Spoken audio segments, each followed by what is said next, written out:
तो मूवी के स्टार्ट होते ही हम गहरे समुंदर को देखते हैं। समुंदर के नीचे आने वाली जोरदार जिलजिले की वजह से समुंदर की सतह फट जाती है और दरारों में से हमें नीली रोशनी निकलती दिखाई देती है। इसी समुंदर में एक कपल भी एंजॉय करने के लिए आया हुआ था। लड़के ने अपनी गर्लफ्रेंड को समुंदर के बीचों बीच सरप्राइज दिया था, उसे प्रपोज करके, जिससे वो बहुत ही ज्यादा खुश थी। इससे पहले कि वो अपने जोश में अपने फियांसी को गले लगा लेती, वो देखती है कि लड़का अचानक वहाँ से गायब हो चुका है। लड़की पैनिक कर जाती है और थोड़ी ही देर में हमें उस लड़की की लाश समुंदर के ऊपर तैरती हुई दिखाई देती है। इससे पहले कि लड़की कुछ समझ पाती, पीछे से कोई अजीब सी क्रिएचर उस लड़की के ऊपर भी हमला करके उसे मार देते हैं। खैर, यही दूर एक बोट पर हम 3 लोगों को देखते हैं। वो यहाँ मछलियों का शिकार करने आए थे, लेकिन उनकी गलती की वजह से उनकी बोट पे आग लग गई।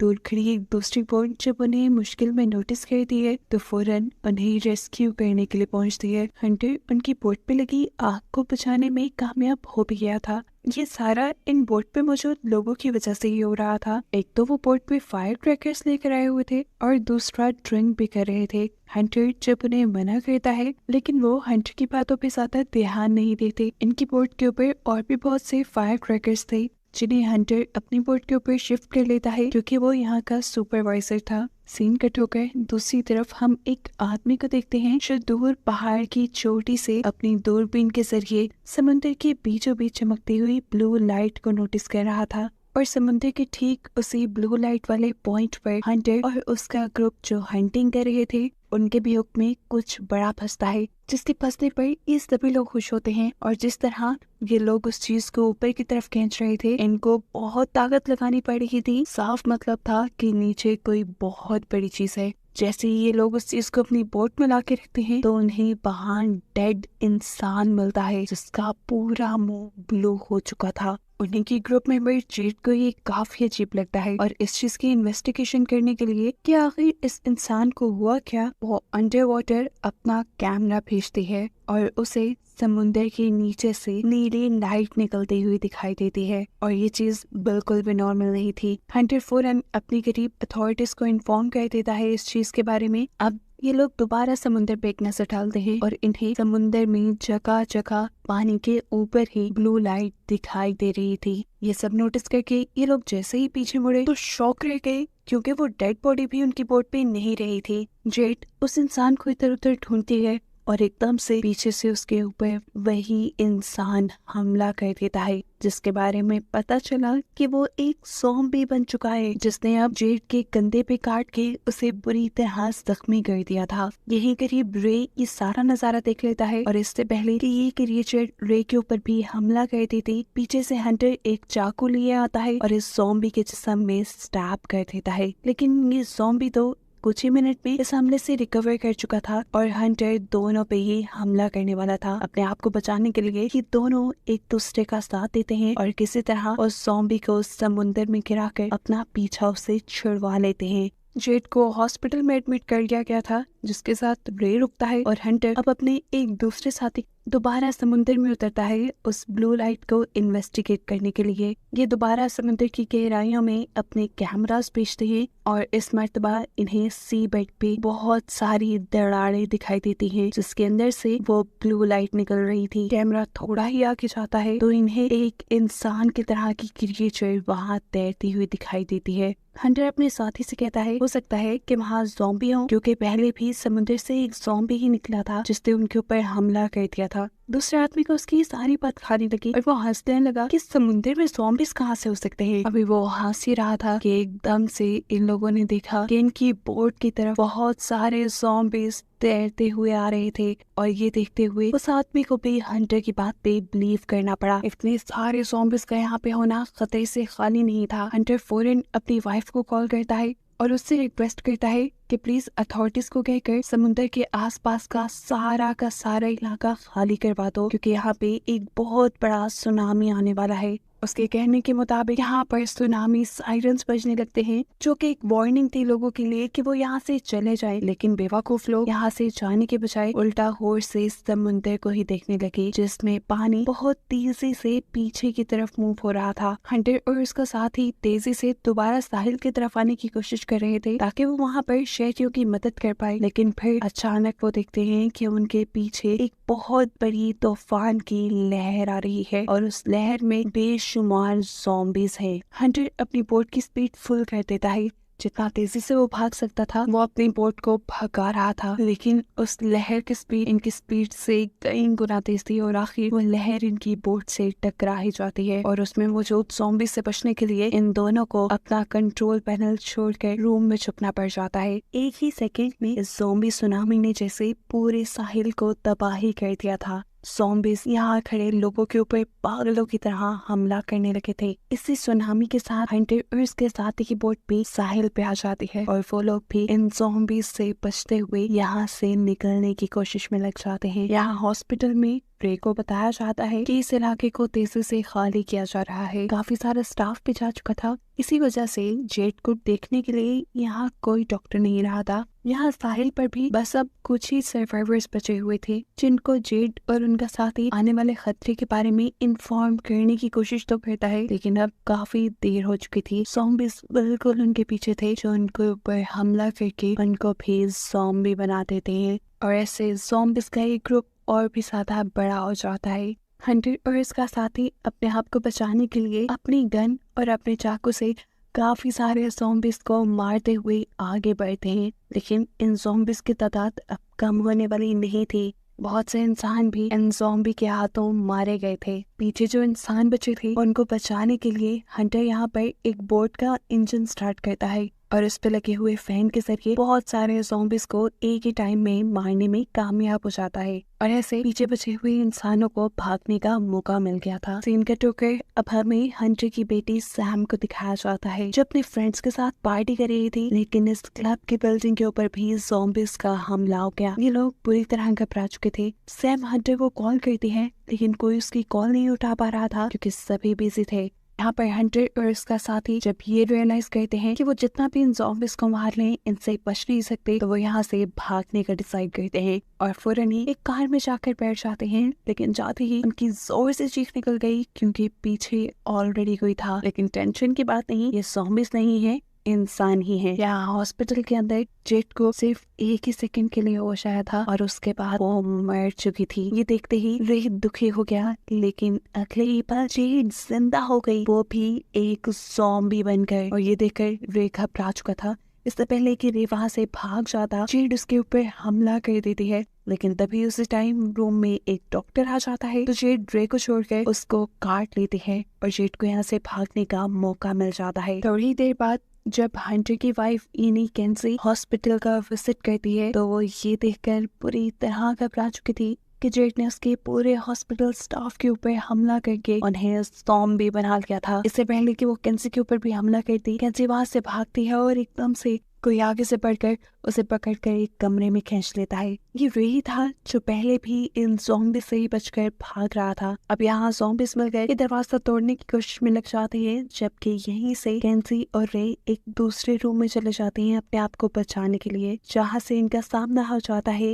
व्हील चेयर पे बैठे एक और ज़ॉम्बी से। यहाँ हंटर का भी पूरा क्रू पुलिस स्टेशन तक पहुँचता है और यही उनके पीछे बहुत सारे ज़ॉम्बीज़ पड़ जाते हैं। अपने आप को बचाने के लिए वो लड़का अपनी वाइफ को ज़ॉम्बीज़ के हवाले करके पुलिस स्टेशन के अंदर जाकर वहाँ का दरवाजा बंद कर लेता है। उससे जो किया था वो बहुत गलत था। हंटर जब उससे इसके बारे में सवाल करता है तो वो उल्टा हंटर से ही बदतमीजी करने लगा। वो पुलिस ऑफिसर से भी बदतमीजी करते हुए वहाँ के वेपन्स मांगता है, लेकिन पुलिस ऑफिसर ऐसा करने से इनकार कर देते हैं। इस गुस्से में वो एक पुलिस ऑफिसर को तब मार देता है और इससे पहले कि वो दूसरे को भी मार देता, हंटर अब उसे किसी चीज से मारते हुए बेहोश कर देता है। इसके बाद ये लोग इस आदमी को बंद करते हैं और हंटर का साथ ही यहाँ से मदद दिलाने की कोशिशों में लग जाता है, लेकिन किसी भी दूसरे शहर से उसका कांटेक्ट नहीं हो पा रहा था। हंटर खुद यहाँ पर पुलिस के कंप्यूटर को लॉगिन करता है और उसमें से उस बोट का पता चलाता है जो उसने समुद्र के बिल्कुल दरमियान में देखी थी। वो बोट एक फार्मास्यूटिकल कंपनी की थी और उसका स्टेटस था कि वो वेस्ट को डंप करने के लिए समुद्र में गई थी। इससे पहले ये लोग कुछ और पता चलाते, ज़ॉम्बीज़ पुलिस स्टेशन की खिड़कियां तोड़ देते हैं। वो किसी भी वक्त अब अंदर आ सकते थे, इसीलिए ये दोनों जाकर एक अलमारी से अपने लिए वेपन्स लेते हैं और यहाँ से निकल जाते हैं। जबकि वो आदमी इनसे रिक्वेस्ट करता रह जाता है, प्लीज मुझे खोलो। बाहर का दरवाजा खोलते ही ये लोग पुलिस शील्ड्स का इस्तेमाल करते हैं ज़ॉम्बीज़ को अपने आप से दूर करने के लिए, और फिर हंटर का साथ ही ज़ॉम्बीज़ को शूट करना शुरू कर देता है। जबकि हंटर ने तो अब कमाल ही कर दिया था। वो यहाँ पर हैंड रॉकेट लॉन्च करता है जिसकी वजह से दूर ज़ॉम्बीज़ का आने वाला पूरा ग्रुप एक ही वक्त में तबाह। रास्ता इनका साफ हो गया था। ये लोग एक कार में बैठ के यहाँ से निकल जाते हैं, लेकिन ये नहीं जानते कि इतने सारे ज़ॉम्बीज़ को मारने के बाद खतरा टला नहीं। एक और बड़ा ज़ॉम्बीज़ का सुनामी इस शहर पे हमला करने वाला है। सीन कट होकर दोबारा हम सैम और उसके ग्रुप को देखते हैं जो किसी तरह ज़ॉम्बीज़ से बचते हुए अपने क्लब से बाहर निकल गए थे। उनके पीछे भी बहुत सारे ज़ॉम्बीज़ पड़ गए जिनसे बचने के लिए वो एक मॉल में गए, तो यहाँ पे भी उनकी किस्मत खराब क्योंकि बहुत सारे ज़ॉम्बीज़ का उनसे सामना हो गया, जिनसे लड़ते हुए अपनी जान बचाकर ये लोग वहां से तो निकल जाते हैं, लेकिन अब बहुत सारे ज़ॉम्बीज़ इनका पीछा कर रहे थे। ये लोग एक खास पॉइंट पे पहुंचते हैं जहाँ इनके बैंड की वैन खड़ी हुई थी। ये लोग वैन का डोर नॉक करते हुए जल्दी से वैन के अंदर छुप जाते हैं, जबकि वो बैंड मेंबर जो इस वैन में ही चिल कर रहा था उसे अभी तक होने वाली किसी चीज का अंदाजा नहीं था। वो बड़े मजे से जैसे ही बाहर निकलता है तो सामना हो जाता है उसका बहुत सारे ज़ॉम्बीज़ से, जिनमें से एक दो को तो वो मारता है, लेकिन एक इंसान कितने भी ज़ॉम्बीज़ को मारता, यहाँ ज़ॉम्बीज़ उसके ऊपर भी हमला कर देते हैं और वो भी मारा जाता है। अब सैम और उसके सारे साथी इस वैन को चलाने की और यहाँ से भागने की कोशिश में थे, लेकिन यहाँ पे भी उनकी किस्मत काम नहीं की क्योंकि वैन चल ही नहीं रही। यहाँ पर सैम की एक दोस्त जो कि इन लोगों से बिछड़ गई थी उसे हम जंगल में भागते हुए देखते हैं, जिसके पीछे इस टाइम दो ज़ॉम्बीज़ थे। उसे दूर पहाड़ी पे एक घर नजर आता है जिसकी तरफ वो भागना शुरू कर देती है। इस घर का ओनर भी सीसीटीवी कैमरा से उस लड़की को आते हुए देख चुका था और ये वही आदमी है जो समुद्र से निकलती हुई ब्लू लाइट को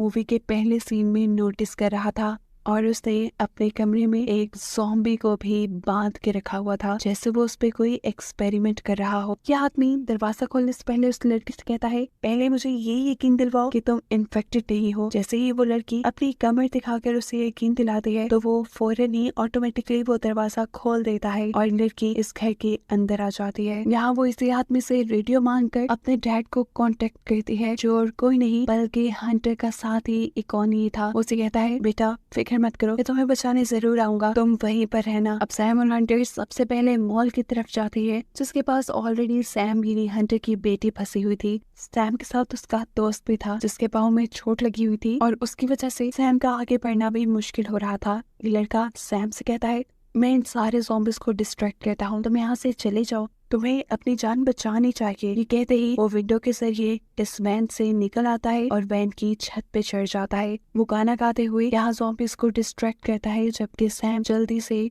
इस गाड़ी से निकलने में कामयाब हो जाती है। सामने हंटर और इकोनी भी आ गए थे। इकोनी अपनी बंदूक के जरिए उसका पीछा करने वाले हर ज़ॉम्बी को शूट करता है, जिसके बाद सैम उनकी कार में बैठ जाती है और यहाँ पे वो लड़का उसे बचाने के चक्कर में ज़ॉम्बीज़ के हाथों मारा जाता है। सैम को बचाने के बाद इनका दूसरा टारगेट था कैंसी को, यानी सैम की मॉम को बचाने का, जिनसे इनका कोई कांटेक्ट नहीं हो पा रहा था। ये लोग हॉस्पिटल में पहुंचते हैं तो वहाँ इन्हें कोई नजर भी नहीं आया। अब सैम यहाँ हॉस्पिटल के स्पीकर्स का यूज करती है अपनी मॉम को ये बताने के लिए कि वो यहाँ इन्हें बचाने आ गए हैं, और स्पीकर्स से निकलता हुआ शोर सारे ज़ॉम्बीज़ को अट्रैक्ट कर लेता है जिनसे इकोनी और हंटर लड़ते हैं। यहाँ स्पीकर की वायर के जरिए अब बाहर से ज़ॉम्बीज़ सैम को भी बाहर की तरफ खींचने लगे थे और उन्होंने तो डोर भी तोड़ दिया सैम के ऊपर हमला करने के लिए, लेकिन सैम अपने आप को बचाने के लिए डबल ब्लेड से उस ज़ॉम्बी को मारते हुए रूम से बाहर आ जाते हैं, जहाँ उसके डैड मेन स्विच से 2 वायर्स निकाल कर यहाँ सभी ज़ॉम्बीज़ को लगा देते हैं। करंट पास होते होते एक से दूसरे, दूसरे से तीसरे ज़ॉम्बी में जाता है और सारे ज़ॉम्बीज़ मारे जाते हैं। और फाइनली अब यहाँ पर कैंसी और रे भी इन्हें मिल जाते हैं।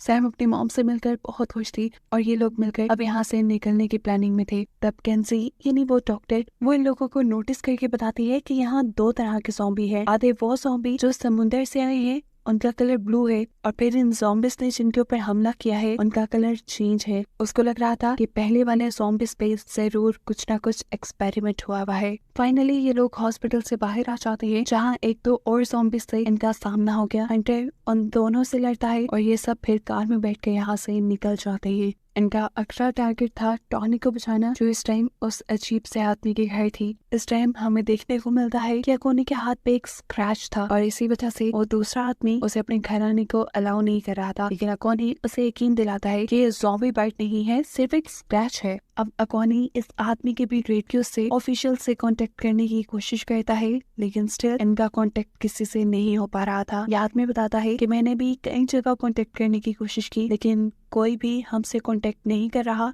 और ना ही कोई हमें रेस्क्यू करने के लिए यहाँ आ रहा है। अभी तक दो बहुत बड़े बड़े ज़ॉम्बिस के सुनामी आ रहे थे और किसी को इसकी खबर नहीं थी और ना ही कोई उन्हें रेस्क्यू करने आ रहा था, तो जरूर इसके पीछे कोई ना कोई गड़बड़ तो है। अब ये लोग बातें ही कर रहे थे कि अकोनी को यहाँ किसी क्रिएचर की आवाजें आना शुरू हो जाती है। वो बेसमेंट में चेक करने के लिए जाता है तो वहाँ इस आदमी ने एक ज़ॉम्बी को एक्सपेरिमेंट करने के लिए रखा हुआ था, जो अब छूट गया था और उसने अकोनी के ऊपर हमला कर दिया। अकोनी उससे लड़ने की बहुत कोशिश करता है, लेकिन ये ज़ॉम्बी अकोनी को बाइट कर देता है। अकोनी के चिल्लाने की आवाजें इन सबको भी अट्रैक्ट कर देती है और ये लोग भी उसको बचाने के लिए जाते हैं, जहाँ सबसे पहले वो ज़ॉम्बी काटने आ जाता है डॉक्टर को, जिससे वो अपने आप को बचाने की कोशिश कर रही थी कि यहाँ उस दूसरे आदमी ने उस ज़ॉम्बी को इलेक्ट्रिक शॉक देते हुए मार डाला।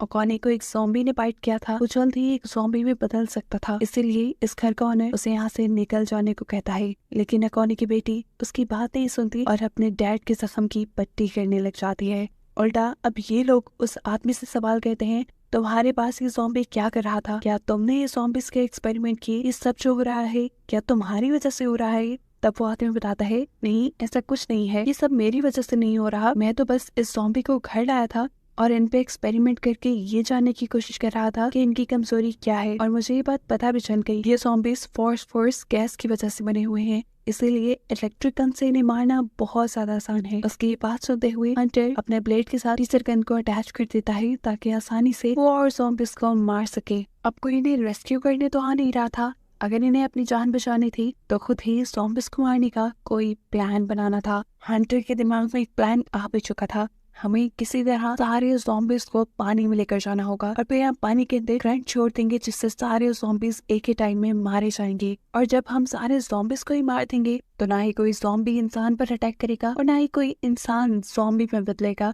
उसका यह प्लान सुनते हुए ये आदमी उन्हें बताता है कि उसके पास बहुत से ग्रेनेड और ऐसी चीजें हैं जिनसे ज़ॉम्बी के ऊपर हमला किया जा सकता है। ये प्लान बनाते ही ये लोग जैसे ही बाहर निकलते हैं तो देखते हैं कि ज़ॉम्बिस भी इनके घर के अंदर आने में कामयाब हो चुके थे। इस टाइम जो हंटर ने वेपन बनाया था वो भी सही से काम नहीं कर रहा था और ज़ॉम्बिस इनके ऊपर हमला भी कर चुके थे। तब यहीं पर हंटर की मदद करने के लिए हंटर की वाइफ आती है। वो यहाँ पर मौजूद एक क्रशिंग मशीन ऑन कर देती है और ये दोनों मिलकर एक एक करके सभी ज़ॉम्बिस को उठा कर उस क्रशिंग मशीन के अंदर डालना शुरू कर देते हैं। इन दोनों की टीम वर्क की वजह से इन्होंने काफी सारे ज़ॉम्बिस को मार दिया था। अब फाइनली ये लोग यहाँ से बाहर निकल सकते थे। बाहर निकल कर ये लोग करीब एक केव में छुपने के लिए जाते हैं, जहाँ जाकर अकोनी की तबीयत अब ज्यादा बिगड़ने लगी थी। यहाँ पर वो दूसरा आदमी बताता है क्योंकि ज़ॉम्बी ने उसके दिमाग के आसपास के हिस्से को बाइट नहीं किया था, इसी वजह से अकोनी जरा देर से ज़ॉम्बी बन रहा है, लेकिन अब उसका टाइम आ गया है। और यहाँ मरने से पहले अकोनी अब सबसे बड़ा सच रिवील करता है, वो ये कि उन्हें इस ज़ॉम्बीज की हिस्ट्री के बारे में पता है। काफी सालों पहले इस आइलैंड पे एक फार्मास्यूटिकल कंपनी आई थी।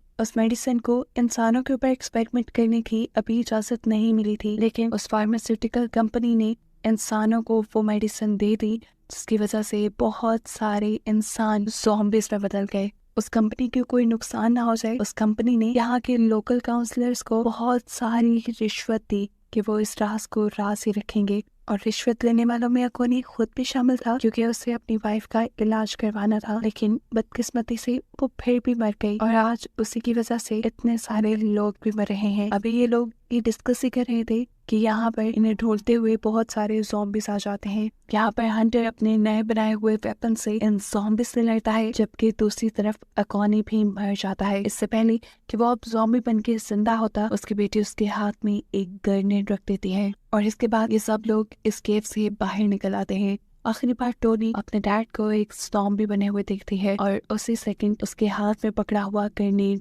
ब्लास्ट हो जाता है और इस केव में मौजूद सभी ज़ॉम्बीज मारे जाते हैं। ये लोग अब साहिल के किनारे पहुंच जाते हैं जहाँ जाके इन्हें अपना प्लान एग्जीक्यूट करना था। टोनी, रे और वो दूसरा लड़का बोट में बैठकर दूर चले जाते हैं। जब यहाँ पर हंटर और उसकी फैमिली सभी ज़ॉम्बीज को एक रेडियो के जरिए अट्रैक्ट करते हुए पानी तक ले जाने का काम करती है। बहुत सारे ज़ॉम्बीज पानी तक पहुंच जाते हैं, लेकिन एक अल्फा ज़ॉम्बी यहाँ हंटर के पीछे पड़ जाता है, जिससे हंटर को हाथ से लड़ना पड़ता है क्योंकि इस टाइम हंटर का वेपन काम नहीं कर रहा था। लड़ते लड़ते वो उसे भी पानी तक ले जाता है और एक और मर्तबा उस ज़ॉम्बी पे अपने वेपन से हमला करता है और इस टाइम उसका वेपन काम करने पे उस ज़ॉम्बी का सर ही कट जाता है। यहाँ पर जो बाइक हंटर ने छोड़ी थी उसे उसकी वाइफ संभाल लेती है और उस पर म्यूजिक ऑन करके बाकी सभी ज़ॉम्बीज को पानी तक लेकर आती है। जिसके बाद सैम यानी उनकी बेटी बहुत सारी वायर्स को पानी में डालते हुए आखिर में पावर बटन ऑन कर देती है, जिससे सभी ज़ॉम्बीज एक ही बार में करंट लगकर मारे जाते हैं। यहाँ इस बोट के अंदर इन लोगों को बाकी ज़ॉम्बीज को एक खास मेडिसिन को एक्सप्लोड करते हुए मारना था,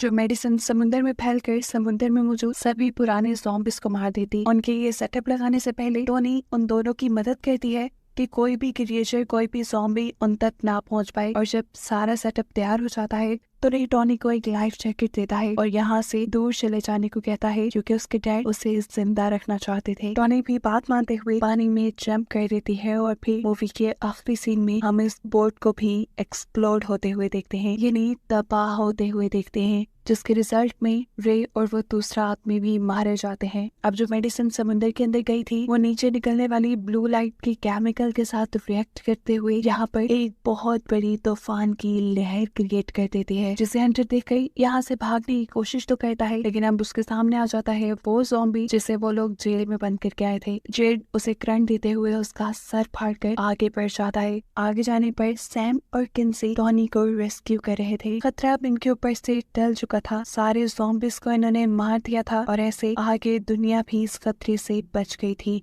दूर से इन्हें एक शिप आती दिखाई देती है जो इन्हें रेस्क्यू करने ही आ रही थी, जिसको दिखाते